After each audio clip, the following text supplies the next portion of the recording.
ಅವ್ರ ಮಾತನ್ನ ಕೇಳೋದಾದ್ರೆ ಒಂದು ಪಕ್ಷದ ಸೀಮಿತವಾದ ಹೋರಾಟವನ್ನ ನೀವು ಅವರಲ್ಲೇ ಮಾಡ್ರಿ, ನಿಮ್ಮ ಪೀಠನು ಭಾರತೀಯ ಜನತಾ ಪಕ್ಷಕ್ಕೆ ಬರೆದು ಕೊಟ್ಬಿಡ್ರಿ ಅಂತ ಹೇಳಿ ನಾನು ಬಹಳ ಸ್ಪಷ್ಟವಾಗಿ ಹೇಳ್ತೀನಿ ಈ ಸಂದರ್ಭದಲ್ಲಿ. ಏನು ಭಾರತೀಯ ಜನತಾ ಪಕ್ಷದ ಒಂದು ಸಮಾಜದ ಇಲ್ಲಿ ಸಂಘಟನೆ ಅಲ್ಲ ಇದು. ಪಕ್ಷಾತೀತವಾದ ಹೋರಾಟ ಅಂದಮೇಲೆ ಪಕ್ಷಾತೀತವಾಗಿರ್ಬೇಕು. ಯಾರು ನಮ್ಮ ಪಕ್ಷದ ವತಿಯಿಂದ ಯಾರಿಗೆ ಕೇಳಿ ನೀವು ಈ ಹೋರಾಟವನ್ನ ಇವತ್ತು ಘೋಷಣೆ ಮಾಡಿದ್ರಿ? ಈಗಾಗಲೇ ಹಿಂದುಳಿದ ವರ್ಗದ ಆಯೋಗದ ವರದಿ ಬರಬೇಕು, ಸಂಪೂರ್ಣ ವರದಿ ಇಲ್ಲ. ಮಾನ್ಯ ಮುಖ್ಯಮಂತ್ರಿಗಳು ಕೂಡ ಹೇಳಿದ್ದಾರೆ, ಹಿಂದುಳಿದ ವರ್ಗದ ಸಂಪೂರ್ಣ ವರದಿ ಬೇಕು, ಎಲ್ಲಗಳ ಜಿಲ್ಲೆ ಇನ್ನೂ 12 ಜಿಲ್ಲೆಗಳ ಸರ್ವೆ ಆಗ್ಬೇಕು. ಸರ್ವೆ ಆದ ನಂತರ ಮೀಸಲಾತಿ ಚರ್ಚೆ ಆಗುತ್ತೆ. ಅದನ್ನ ಬಿಟ್ಬಿಟ್ಟು ವರದಿನೇ ಇಲ್ಲ, ಏನೂ ಇಲ್ಲ, ಇವ್ರ ಮಾತೆತ್ತಿರಿ ಮೂತಿಗೆ ಅಂದ್ರೆ ಸಮಾಜದವ್ರನ್ನ ಹಾದಿ ತಪ್ಪಿಸುವಂತ ಕೆಲಸ ಇವತ್ತು ನಡೀತಾ ಇದೆ. ಅದಕ್ಕೆ ನಾನು ಸಮಾಜ ಬಂಧುಗಳಲ್ಲಿ ವಿನಂತಿ ಮಾಡ್ಕೋತೀನಿ, ಇದು ಒಂದು ಸಭೆ ಆಗೋವರೆಗೂ ಯಾವುದೇ ನಿರ್ಧಾರ ನಾನು ಒಪ್ಪೋದಿಲ್ಲ. ಇದು ಸಮಾಜದ ಎಲ್ಲರ ಮುಂದೆ ಚರ್ಚೆ ಆಗ್ಬೇಕು, ಎಲ್ಲ ನಾಯಕರು ಇರ್ಬೇಕು. ಅನೇಕ ನಮ್ಮ ಶಾಸಕರು ಕೂಡ ನಾನು ಇವತ್ತು ಮಾತಾಡಿದೆ. ಇವತ್ತು ನಮ್ಮ BR ಪಾಟೀಲ್ ಹಿರಿಯ ಶಾಸಕರು, ಶಿವಾನಂದ ಪಾಟೀಲ್ ಮಂತ್ರಿಗಳಿಗೆ, ಲಕ್ಷ್ಮೀ ಹೆಬ್ಬಾಳ್ಕರ್ ಅವರಿಗೆ, ವಿನಯ್ ಕುಲಕರ್ಣಿ ಅವರಿಗೆ ಮತ್ತು ನಮ್ಮ ಅಶೋಕ್ ಮನಗೂಳಿ ಅವರಿರ್ಬೋದು ಮತ್ತು ಅನೇಕ ಶಾಸಕರಿಗೆ ನಾನು ಇವತ್ತು ಮಾತಾಡೇ ನಾನು ಈ ಸಭೆಯನ್ನು ಕರೆದಿದ್ದೀನಿ. ಅವರು ಬರೋರಿದ್ರು, ಅನಿವಾರ್ಯ ಕಾರಣದಿಂದ ಅವ್ರು ಬರೋಕ್ಕಾಗಿಲ್ಲ. ನಾವು ಶೀಘ್ರದಲ್ಲೇ ಒಂದು ಬೆಂಗಳೂರಲ್ಲಿ ಕೂಡ ನಾನು ಸಭೆಯನ್ನು ಕರಿತಾ ಇದ್ದೀನಿ. ನಾನು ಶಿವಾನಂದ ಪಾಟೀಲ್ ಅವ್ರಿಗೆ ಹೇಳಿದ್ದೀನಿ, ಲಕ್ಷ್ಮೀ ಹೆಬ್ಬಾಳ್ಕರ್ ಅವ್ರಿಗೆ ಹೇಳಿದ್ದೀನಿ, ವಿನಯ್ ಕುಲಕರ್ಣಿ ಅವ್ರಿಗೆ ಹೇಳಿದ್ದೀನಿ. ನಾನು ಈ ಶೀಘ್ರದಲ್ಲೇ ಬೆಂಗಳೂರಿನಲ್ಲಿ ಅಧಿವೇಶನ ಪೂರ್ವದಲ್ಲೇ ಒಂದು ಸಭೆಯನ್ನು ಕರಿತೀನಿ. ಸಭೆಯನ್ನು ಕರೆದು ಆ ಸಭೆಯಲ್ಲಿ ನಾವೆಲ್ಲರೂ ಕೂಡಿ ನಿರ್ಣಯ ಮಾಡ್ತೀವಿ ಯಾವ ರೀತಿ ಹೋರಾಟಕ್ಕೆ ಮುಂದೆ ಹೆಜ್ಜೆ ಇಡಬೇಕು. ಸುಮ್ಮನೆ ಮುತ್ತಿಗೆ ಹೋರಾಟ ಅಂದ್ರೆ ಅರ್ಥ ಇಲ್ಲ. ನಮಗೆ ಹಿಂದುಳಿದ ವರ್ಗದ ಆಯೋಗದ ವರದಿನೇ ಇಲ್ಲ, ಇನ್ನೂ ತನ್ನ ಸಂಪೂರ್ಣ ವರದಿ ಇಲ್ಲ.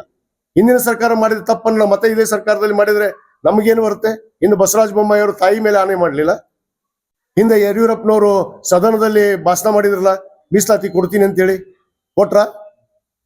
ನಾನು ಇದನ್ನ ಯತ್ನಾಳ್ ಅವ್ರಿಗೆ ಕೇಳಕ್ಕೆ ಇಚ್ಛೆ ಪಡ್ತೀನಿ. ತಾಯಿ ಮನೆ ಆಣೆ ಮಾಡೋ ಹೊತ್ನಾಗ ನಾನು ಇದ್ನಲ್ರಿ ನಿಮ್ ಜೊತೆಗೆ. ಎಲ್ಲಿ ಹೋಯ್ತು ನಿಮ್ ತಾಯಿ ಆನೆ, ನಿಮ್ ಬಸವರಾಜ ಬೊಮ್ಮಾಯಿ ಅವ್ರ ತಾಯಿ ಆನೆ?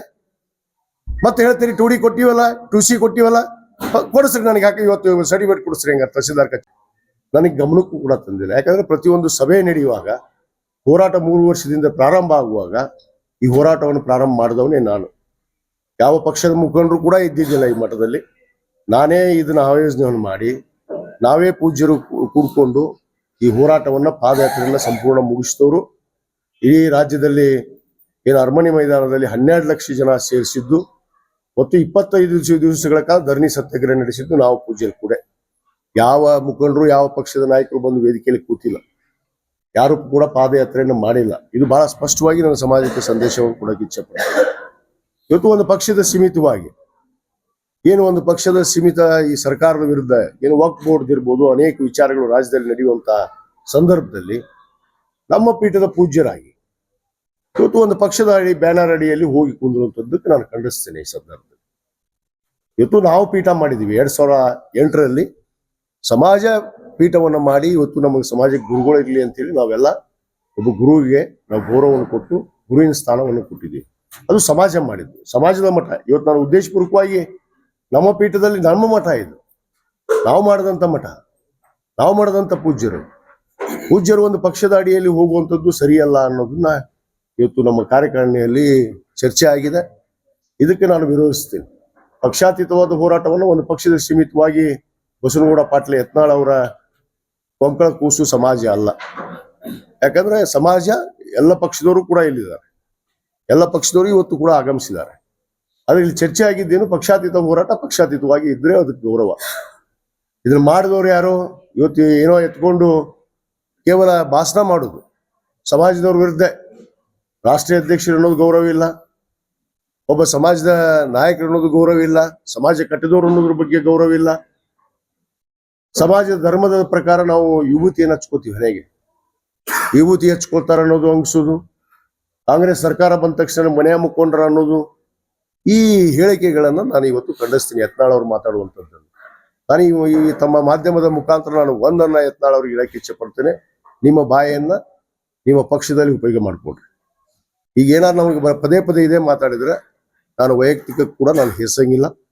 ವೈಯಕ್ತಿಕ ನನಗೆ ಯಾವ ಆರೋಪ ಮಾಡಿದ್ರೆ ನಾನು ಸಹಿಸಕ್ಕೂ ಆಗೋದಿಲ್ಲ ಅನ್ನೋ ಮಾತನ್ನ ಬಹಳ ಸ್ಪಷ್ಟವಾಗಿ ಈ ಸಂದರ್ಭದಲ್ಲಿ ಹೇಳಕ್ಕೆ ಇಚ್ಛೆ ಪಡ್ತೇನೆ. ನನ್ನ ವೈಯಕ್ತಿಕ ಮಾತಾಡುವಂಥದ್ದು ನಿಮ್ಗೆ ಯಾರಿಗೆ ಅಧಿಕಾರ ಕೊಟ್ಟಿದ್ದಾರೆ? ನನ್ನ ಬಗ್ಗೆ, ನನ್ನ ಧರ್ಮದ ಬಗ್ಗೆ, ನಾನು ವಿಭೂತಿ ಹಚ್ಚೋದ್ರ ಬಗ್ಗೆ, ನಾನು ಶಾಸಕನಾಗದ ಬಗ್ಗೆ ಮಾತಾಡುವಂಥ ಅಧಿಕಾರ ಯಾರೂ ಕೊಟ್ಟಿಲ್ಲ ನಿಮ್ಗೆ. ನೀವು ಮಾತಾಡೋದು ಕೂಡುದು. ಮಾತಾಡಿದ್ರೆ ಇದಕ್ಕೆ ಉತ್ತರ ಕೊಡಕ್ಕೆ ನಾನು ಸಿದ್ಧಿದ್ದೀನಿ. ಯಾವುದೇ ಹಂತಕ್ಕೆ ನೀವು ಸಿದ್ಧಿದ್ರು ಕೂಡ ನಾನು ಕೂಡ ಸಿದ್ಧಿದ್ದೀನಿ ಅನ್ನೋ ಮಾತನ್ನ ಬಹಳ ಸ್ಪಷ್ಟವಾಗಿ ಈ ಸಂದರ್ಭದಲ್ಲಿ ಹೇಳಕ್ಕೆ ಇಚ್ಛೆ ಪಡ್ತೇನೆ. ಅವ್ರಿಗೆ ಗೌರವ ಸ್ಥಾನ ಕೊಟ್ಟಿವಿ ಇಲ್ಲ ನಾವು. ಪೀಠದ ಒಬ್ರು ಗುರುಗಳು ಅಂತ ನಾವು ಒಪ್ಕೊಂಡಿವಿ. ಅವ್ರನ್ನ ಒಪ್ಕೊಂಡ ಮೇಲೆ ಅವ್ರು ವಿಚಾರ ಮಾಡ್ಬೇಕಾಗಿತ್ತನ್ನ. ಯತ್ನಾಳ್ ಅವ್ರ ಜೊತೆಗೆ ಹೋಗಿ ಒಂದು ಪಕ್ಷದ ಬ್ಯಾನರ್ ಅಡಿಯಲ್ಲಿ ಕುಂದ್ರುದು ಎಷ್ಟು ಸರಿ ಅನ್ನೋದು. ಒಂದು ಬ್ಯಾನರ್ ಅಡಿಯಲ್ಲಿ ಇದಕ್ಕೆ ವಿರೋಧ ವ್ಯಕ್ತಪಡಿಸ್ಲಿಲ್ಲ ಇವರು. ಇದು ಸರಿನಾ? ನಾವೇನಾದ್ರು ಹೇಳಿದ್ವಾ? ನಮ್ಮನ್ನು ಕೇಳಿಲ್ಲಲ್ಲ. ಅದಕ್ಕೆ ನಮ್ಮ ಹೋರಾಟ ನಾವು ಮುಂದುವರಿಸ್ತೀವಿ, ಅವ್ರ ಹೋರಾಟ ಅವ್ರು ಮುಂದುವರಿಸ್ತೀವಿ. ಇನ್ನಷ್ಟು ಅಪ್ಡೇಟ್ಗಳಿಗಾಗಿ ಫಾಲೋ ಮಾಡಿ ವಿಜಯ ಧ್ವನಿ ನ್ಯೂಸ್.